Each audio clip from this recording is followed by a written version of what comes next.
Hello my dear students. So I am going to continue with the lesson.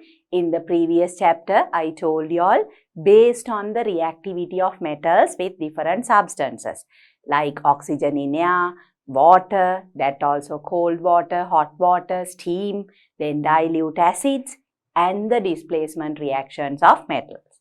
And also other properties, metals can be arranged into a series and that is known as the activity series. So, in this chapter, I will discuss the activity series with you all. So, here you can see activity series, the reactivity shown by metals with oxygen, water and dilute acids is different from one another. So, that is important. They show different activities with oxygen, water and dilute acids. The activity series is built up based on those observations as well as other data. You have to remember that as well. Not only these observations, in addition to that, other data as well. When we say other data, other properties as well. So, this is the activity series. The series obtained by the arrangement of metals in the descending order of their reactivity is referred to as the activity series. Descending order is the decreasing order. So, the metals at the top of the activity series will be more reactive. As you go down, the reactivity will decrease. So, that is the descending order of reactivity. Very important. Descending order of their reactivity. The activity series is very important in the studies in chemistry. So, using this activity series, we can get a lot of information as well as they are important in the study of chemistry. So, this is the activity series given to you. First element is potassium, K. Then sodium, Na, natrium, sodium. Then we have calcium. Then there is magnesium. Aluminium, zinc, then we have iron, Sn is stannum, stannum is tin and Pb is plumbum, plumbum is lead. Then we have hydrogen in the middle, that is to compare the reactivity of metals. Usually the metals above hydrogen are more reactive and the metals below hydrogen are less reactive. So, that is again as a standard, we use hydrogen for comparison purposes. Then copper, Ag is hydrogyrum, that's mercury. Ag is argentum, that is silver and platinum. And finally, we have Au aurum, that is gold. So, potassium, sodium, calcium, magnesium, aluminium, zinc, iron, tin, lead, then you have hydrogen, copper, mercury, silver, platinum and gold. So, the metals at the top, potassium, sodium, calcium, magnesium. From all the reactions that we did, you were able to understand they are highly reactive. Now, sodium, we only did the reaction with water and oxygen. We observed the reaction with oxygen. But we did not try the reaction with acids or hot water or steam because you know they will be violent reactions. Then magnesium also you saw. Magnesium, aluminium, zinc, they react quickly. The rate of fizzing is fast with dilute acids. Iron, the rate of fizzing was slow. We of course didn't do any reaction of tin and lead. But then copper, you saw, did not react, does not react with water, does not react with oxygen. Normal heating, only the shine is lost. But prolonged heating, only copper reacts with oxygen. And also copper did not react with water, no reaction. Copper did not react with dilute acid. Then we discussed that silver, platinum and gold, they normally don't tarnish. That's why we wear jewelry, these are used to make precious things or which need to withstand for a long time. So, those are made with these metals, usually silver, platinum, gold. They don't tarnish, they don't react with water. cold water, hot water, even with steam, they don't react. So you can understand from all the observations that we discussed before, the descending order of reactivity. As you go down, the reactivity decreases. You have to remember the order of these metals. Again, potassium, sodium, calcium, magnesium, aluminium, zinc, iron, tin, lead, then you have hydrogen, copper, you have mercury, then silver, platinum and gold. You have to remember that order. From this you can see, students, zinc is here, copper is below. So zinc is more reactive than copper. That is why zinc displaces copper from its metallic salt solution, whereas copper does not displace zinc. So those are all the information that we got from the previous activities. You all have to remember this series, you all have to remember the order, and you have to remember as you go down, reactivity decreases.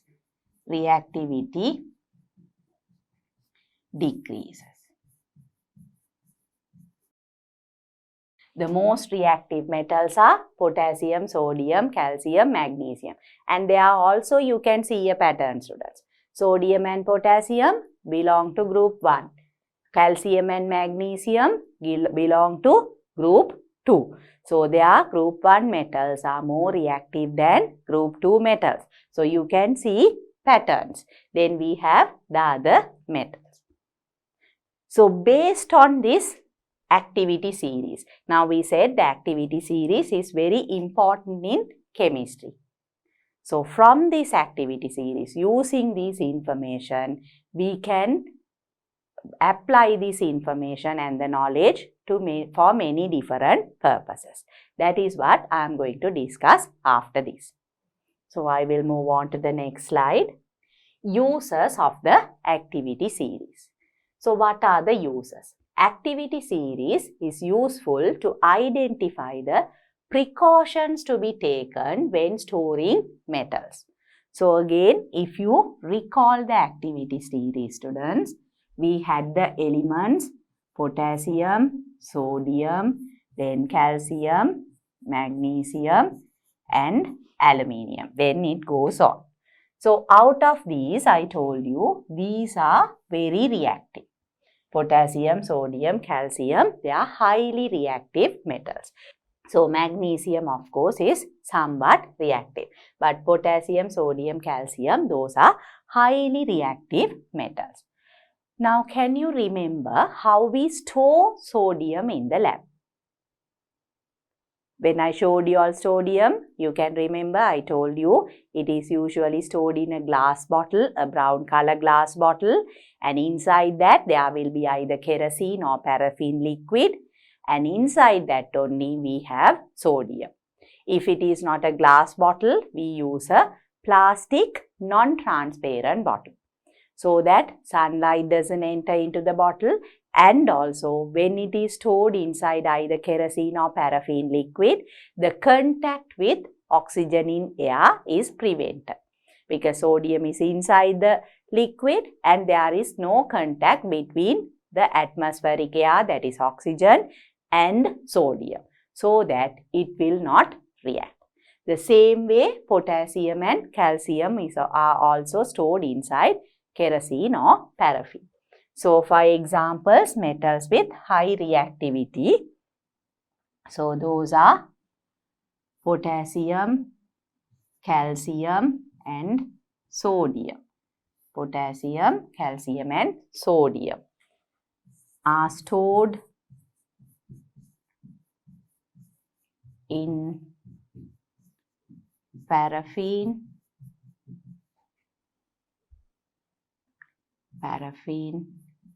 liquid, or you can say liquid paraffin or kerosene.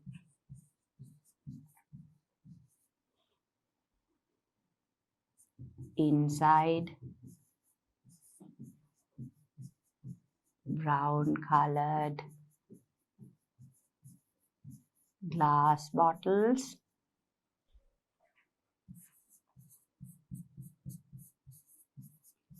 or non-transparent, or you can say opaque bottles, so that there is no contact between the sodium metal or the potassium metal or calcium metal and oxygen in air. So, because of their high reactivity with air, they react with the components in air if they are kept exposed to air. So, this is what we prevent by storing them inside kerosene or paraffin. So, you have to remember that. But metals like magnesium, sodium, potassium, calcium, magnesium, aluminium, zinc, all these are metals. They can be just stored in the laboratory because they don't react that fast with air or oxygen in air. But as you know, magnesium reacts. But what happens there? Now there you have to remember. Now magnesium also reacts with oxygen, forming magnesium oxide. Now this is fast when you burn magnesium. So this occurs fast when burnt in air. But what happens when it is exposed to air? The reaction occurs very slowly. There is a layer of magnesium oxide produced around the strip of magnesium, and whenever we use magnesium for an activity, we clean it with a sandpaper. We remove that oxide layer, then the shiny magnesium is there. We use that for the reaction. So normally it is a slow reaction, and the coat of magnesium oxide prevents further reaction of magnesium with oxygen. So therefore, we don't need to store magnesium inside any other substance. So you have to remember that as well. When stored in the lab, in the laboratory, exposed to air,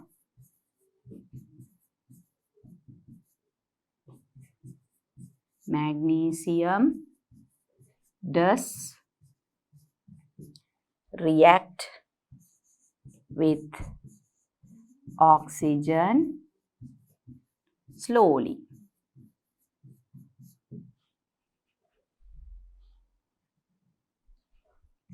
The magnesium oxide layer is present around the magnesium strip. This prevents further reaction of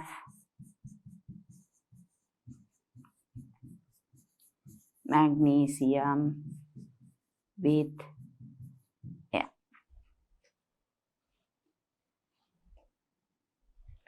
So before using it for reactions,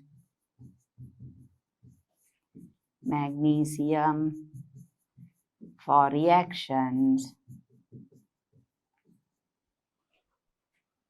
the magnesium oxide layer is removed by cleaning the metal with sandpaper. This, of course, you have observed so many times, students. You need to remember. So what happens is, now you have the strip of magnesium. Initially, it does react with oxygen in air, and there can be an oxide layer formed. So this is diagrammatically I am representing it. So if this is the magnesium oxide layer, this can be removed using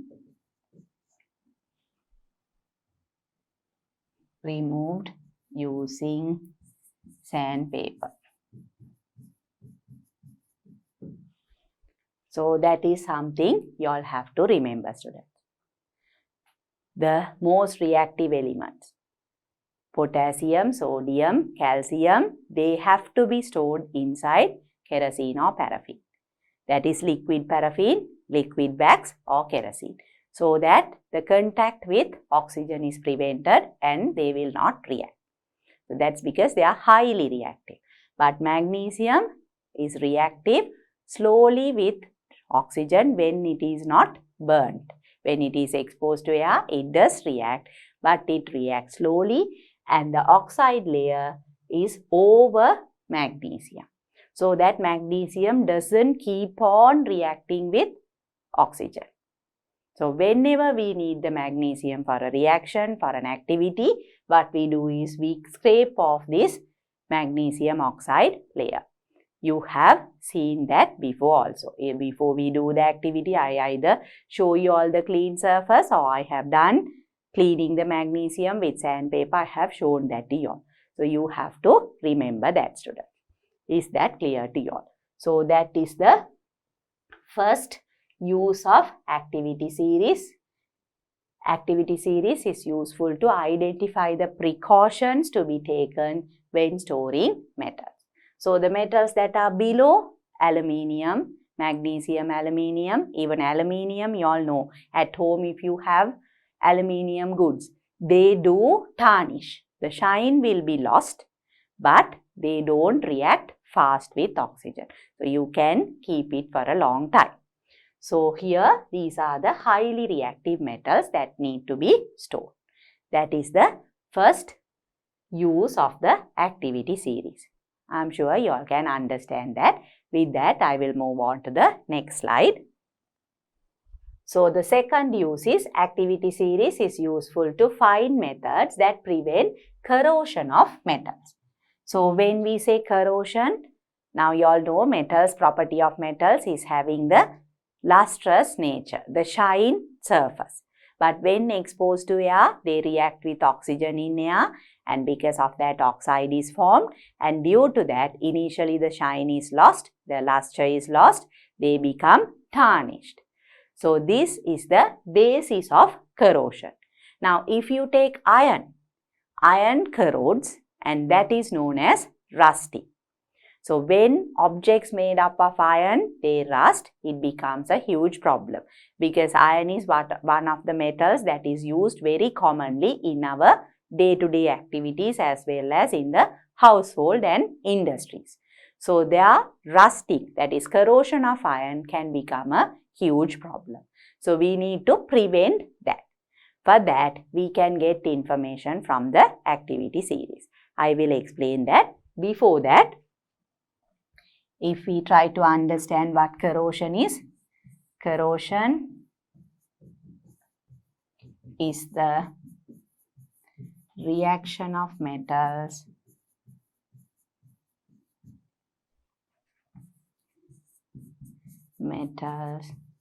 with components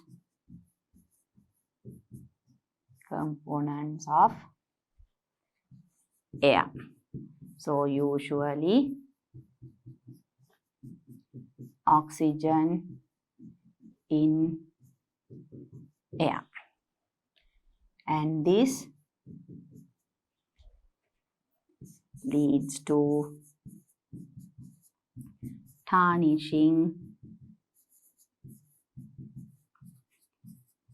of the metal.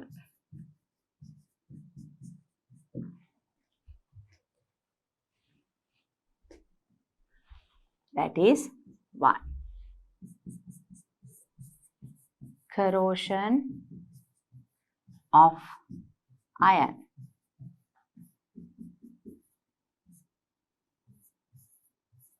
Occurs due to the reaction of iron with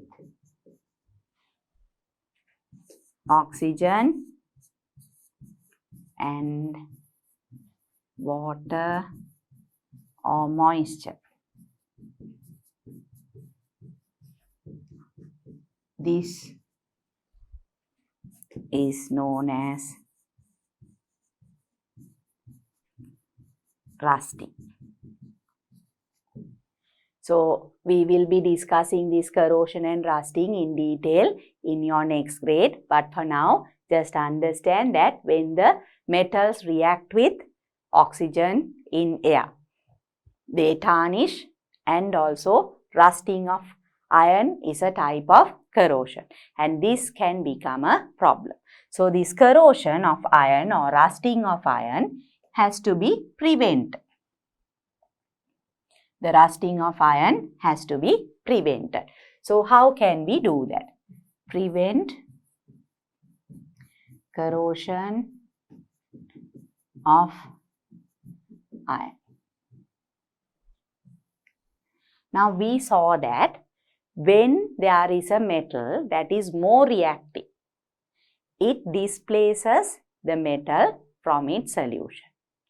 That basic concept can be used to prevent corrosion of iron. So, if we look at the activity series, again recall the activity series: potassium, sodium, calcium, magnesium, aluminium, zinc, then we have iron. Now, all these metals above iron are more reactive than iron. So, in order to prevent the corrosion of iron, we can choose a metal like magnesium or aluminium that is not highly reactive but more reactive than iron to prevent corrosion of iron. So, what we can do is can use metals like magnesium, aluminium,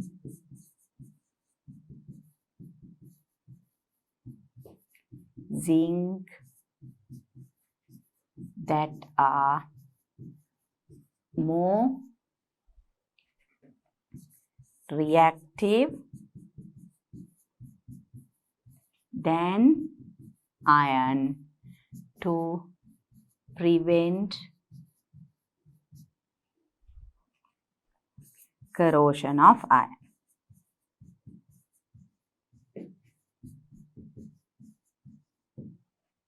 So, as you know, magnesium, aluminium, zinc, they are above iron. They are more reactive than iron but not reactive like sodium, potassium and calcium. So, we can use one of these metals to prevent the corrosion of iron. So, you might have heard about this or you might have seen it sometimes even in ships. Near the propellers and all that, they are made up of steel. Near that, they place a piece of magnesium. That is to prevent the corrosion of the propeller. Same goes for large structures made with iron. They are also to prevent corrosion. In between, they place small pieces of magnesium. So, there the magnesium prevents the corrosion of iron. So, that again is a use of the activity series. With that, I'll move on to the next slide. Activity series helps select metals to make electrochemical cells. So, here again, based on activity, that is the reactivity of the metal, we can select different metals to make an electrochemical cell. So, there, for example, if we take zinc and copper, zinc is more reactive, copper is less reactive. So, there you know what will happen near zinc, what will happen near copper. Like that, if we choose iron and copper, we know iron is more reactive than copper. So, again, we can predict the reactions. So, because we know what will happen, we can choose the electrodes. Again, based on their reactivity. As I told you before, students, even this you will be learning in your next grade. you will learn in detail how you choose different metals or how the reactions take place in an electrochemical cell. So when we say electrochemical cells, dry cells, batteries, those are all, even the Daniell cell, all those are electrochemical cells. So using a chemical reaction, electricity can be generated. That is why we call it an electrochemical cell. So in that, choosing metals to make an electrochemical cells is done based on the activity series. So here, choosing metals based on the activity series.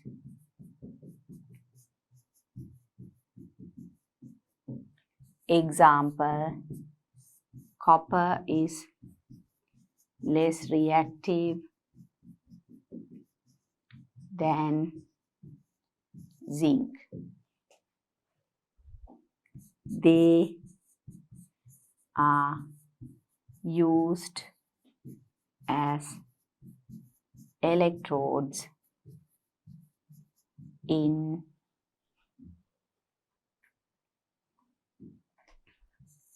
electrochemical cells.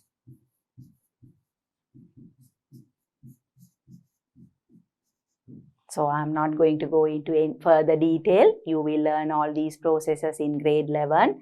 For now, just remember based on their reactivity. So we normally choose a more reactive and less reactive metal, and the way they react and the charges, all that will depend on their reactivity, and the way the reaction occurs in the electrochemical cell also depends on the reactivity of the electrodes. So that is why the activity series is important. With that, students, I will move on to the next slide. The fourth one, activity series can be used to decide on the methods suitable for extracting metals. So here again, another important use, extracting metals. Now when we say extracting metals, now different metals are present in different ways. Now you can remember, students, we have discussed metals. Now you know sodium, magnesium, they are present as compounds in nature.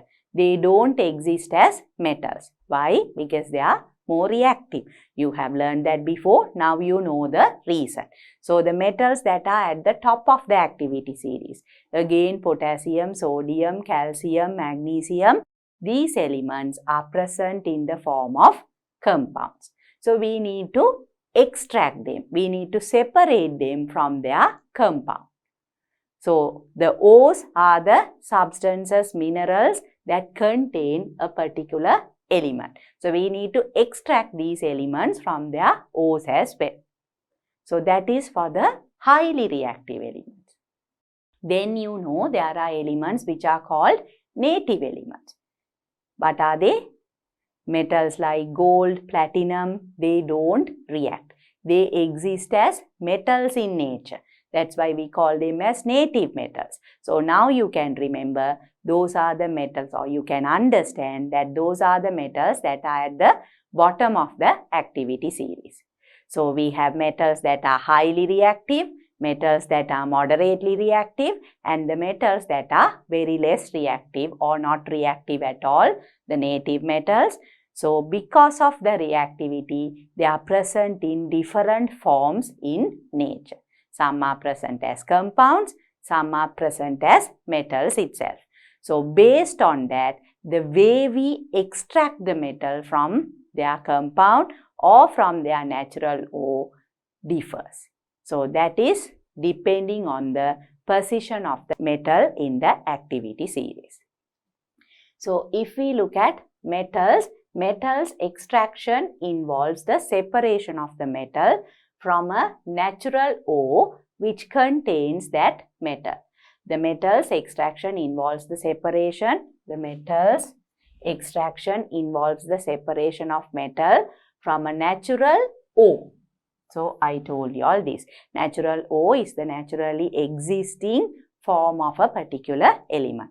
For example, if we take iron, iron is present in the form of hematite. I have mentioned that to you all before. When we discuss chemical reactions, balancing chemical reactions, I have mentioned this. Hematite is an ore. We will be discussing that again also. That contains iron. So that is the natural ore of iron. Like that, we have different ores containing different metals. So, natural ore which contains that metal. How the metals occur differs according to their reactivity. So, reactive metals. What are the reactive metals? Metals like potassium, that is K, and sodium.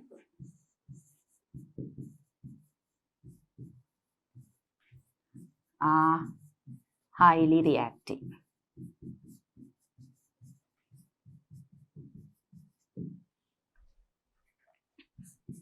They do not exist as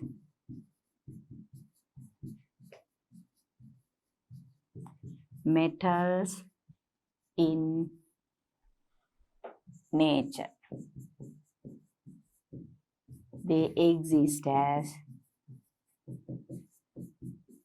as compounds. So, usually the metals that are highly reactive. And here you can see, students, potassium and sodium, those are the two metals right at the top of the activity series. So, they don't exist as native metals, they exist as compounds. Methods like electrolysis of the molten compound or the fused compound can be carried out to extract these metals. So, this procedure again will be discussed with you all in grade 11. But for now, you all need to remember, when the metal is a reactive metal, they exist as compounds. They separate the compound out, and from that compound, the metal is extracted by methods like electrolysis. So, here methods like electrolysis is used to separate the above metals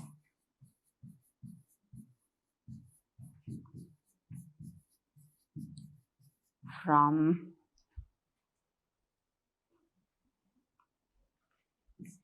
their compounds.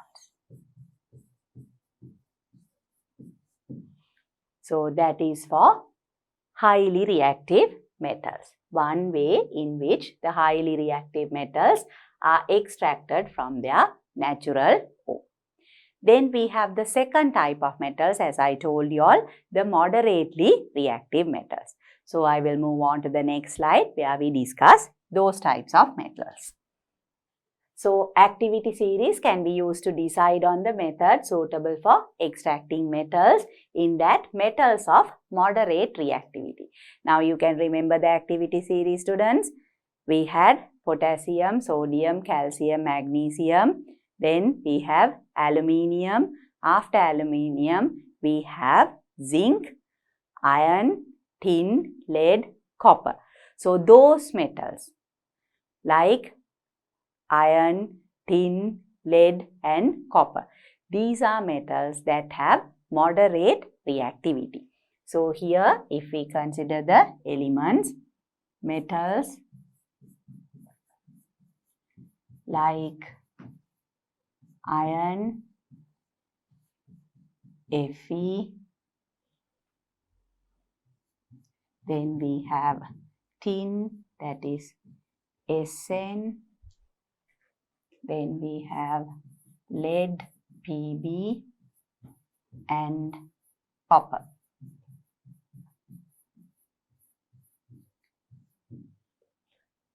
Are moderately reactive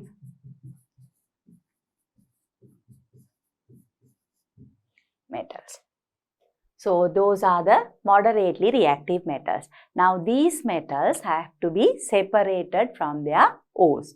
So when we say an O, they exist in the form of a compound. So here you have to remember, students, these metals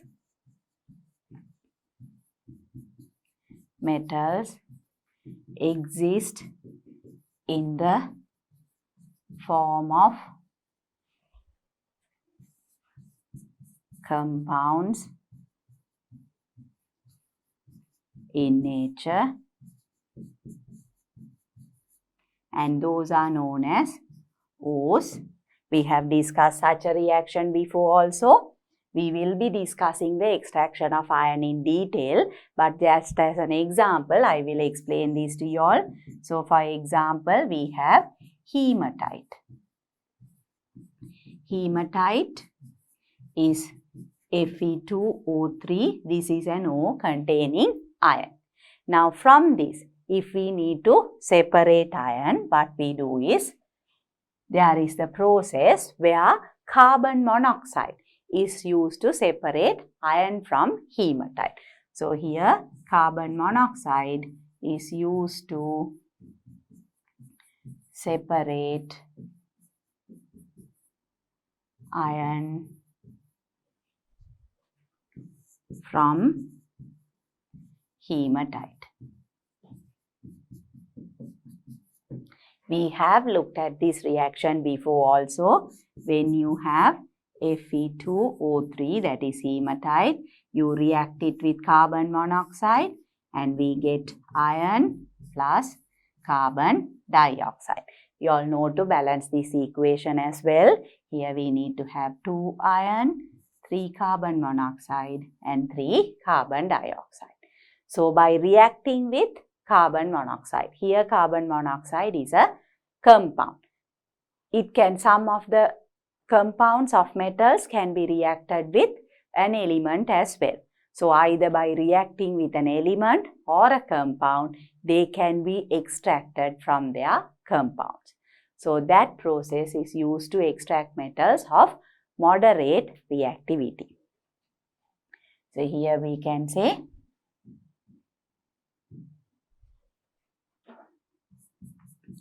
moderately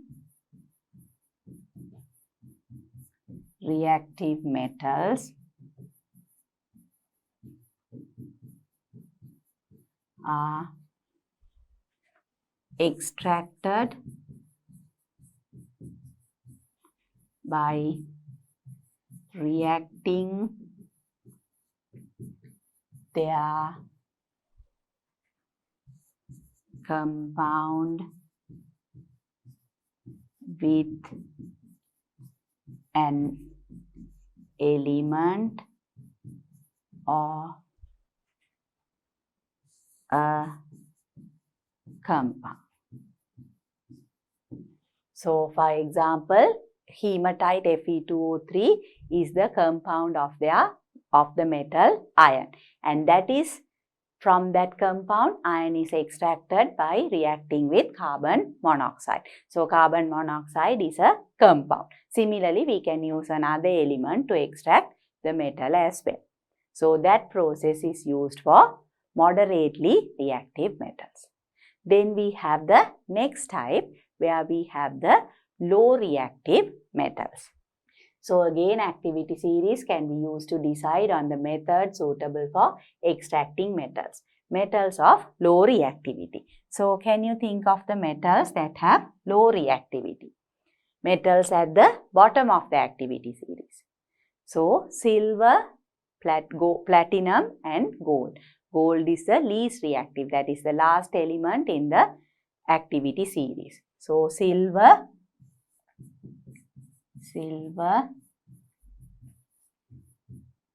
platinum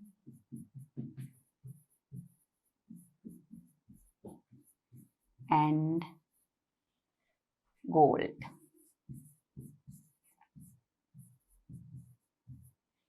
So these are the low reactive metals, and because of their low reactivity, they are present in the form of native metals in nature. That is, they are present as metals itself. So silver, platinum and gold are present as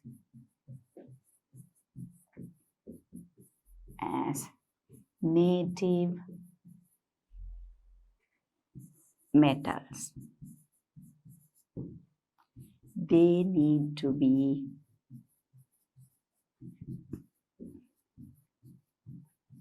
separated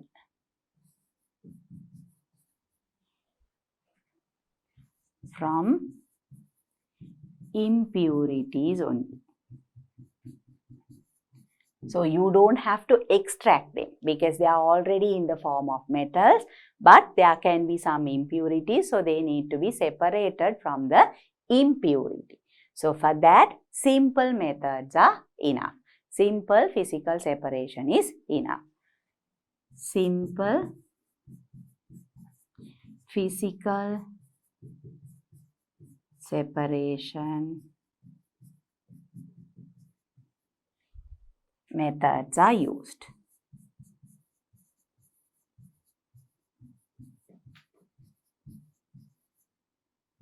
For example, sifting. We will be discussing the process where we look at the extraction of gold. When we say sifting, gold ore is powdered, that is the native metal is powdered, and then it is allowed to flow with flowing water, running water. So here students, now gold is in the form of native metal, so there can be some impurities. To separate the gold from the impurities, what they do is they grind it into powder. They make the gold ore into powder, and then this powder is allowed to flow with running water. So for that they use a structure called the sift. We will discuss that in more detail. So there what happens is, because of the high density of gold, gold deposits at the bottom of this sift, whereas the impurities, they just flow away with water. So there it is a very simple physical separation method or a mechanical separation method, we can say, that is used to separate gold from its impurities. So that is the low reactive method. So if we look at all the metals, hence strong extraction methods such as electrolysis are used to extract metals at the top of the activity series. So electrolysis for the metals at the top of the activity series. Simpler physical methods are used to extract metals at the bottom of the activity series. So if we summarize, you can remember students, metals like potassium, sodium, highly reactive, they are separated by electrolysis. Then moderately reactive ones, what are the elements? Zinc, iron, tin and lead. These are moderately reactive.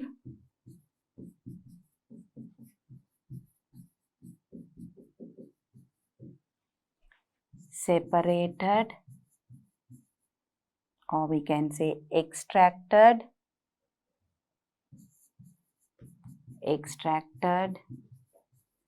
by reacting with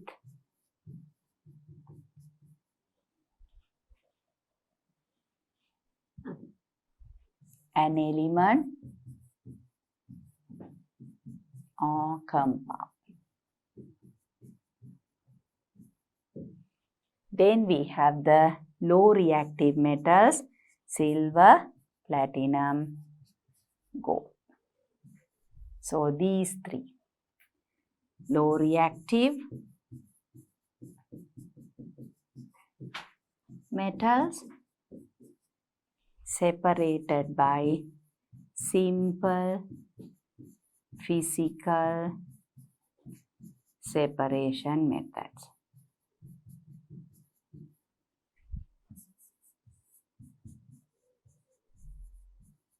simple physical separation methods. So this is like a summary of the methods that we use. Potassium, sodium, highly reactive. They are separated by electrolysis. Then zinc, iron, tin and lead, moderately reactive, extracted by reacting with an element or compound. And silver, platinum and gold, they are low reactive metals. Simple physical separation methods are used. So those are the uses of activity series. Again students, I am recalling what we discussed in this chapter. You have to remember the activity series in order. If you write down the order, you will remember it.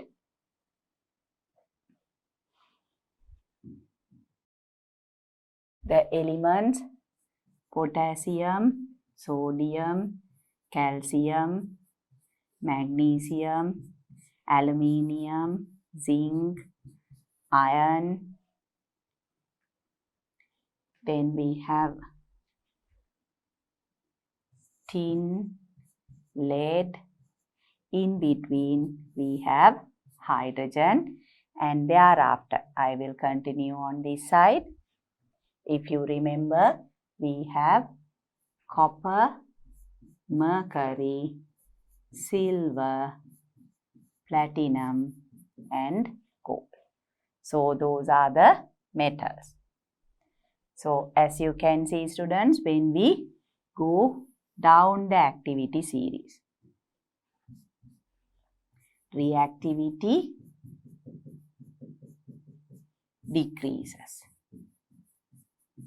So that is the descending order of reactivity.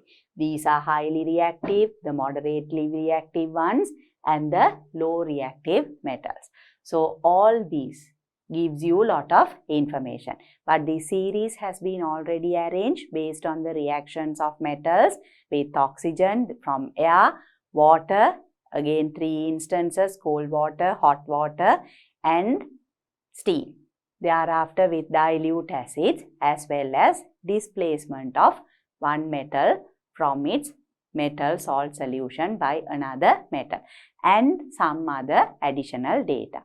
Based on that only these have been arranged. And as I told you, hydrogen is used for comparison purpose. All the other metals are given to you. So these are metals that exist as native metals.